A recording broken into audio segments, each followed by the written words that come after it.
डर और आशा के मिश्रण के साथ मूसा की मां धीरे से अपने शिशु को एक बुने हुए टोकरी में रखती है। उसकी आंखों से आंसू बहते हैं क्योंकि वह विशाल नील नदी में टोकरी को बहा देती है। टोकरी अपनी यात्रा शुरू करती है, जो नदी की कोमल धारा द्वारा ले जाई जाती है।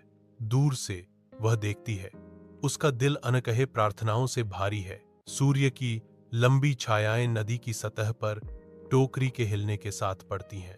उसकी आंखों में उम्मीद झलकती है, अनिश्चितता की पृष्ठभूमि के खिलाफ एक नाजुक रोशनी। फिरौन की पत्नी आसिया नदी के किनारे बहती हुई एक टोकरी को देखती है। उसका दिल जिज्ञासा से भर जाता है। टोकरी के अंदर उसे एक सुंदर शिशु मिलता है, जिसका शांत चेहरा एक कोमल अलौकिक प्रकाश में नहाया हुआ है। मातृ स्वभाव से प्रेरित होकर आसिया विनती करती है, वह मेरा पुत्र होगा।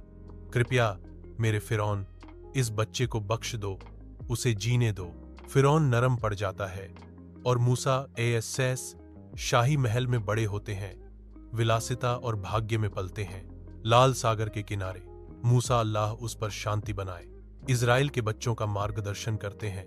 उनकी आशा फिरौन की निर्दयी सेना के आसन्न तूफान के खिलाफ एक नाजुक ढाल है। ईश्वर के हस्तक्षेप के क्षण में मूसा, अल्लाह उस पर शांति हो, अपनी छड़ी उठाते हैं और समुद्र आज्ञाकारी होता है। इसके पानी शक्ति के एक लुभावने प्रदर्शन में अलग हो जाते हैं।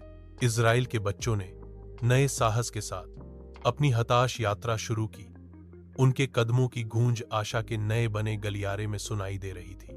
फिरौन का अहंकार समुद्र के साथ टकराता है, जो बदले की भावना से अपनी सेना को एक विनाशकारी अंत में निगल लेता है।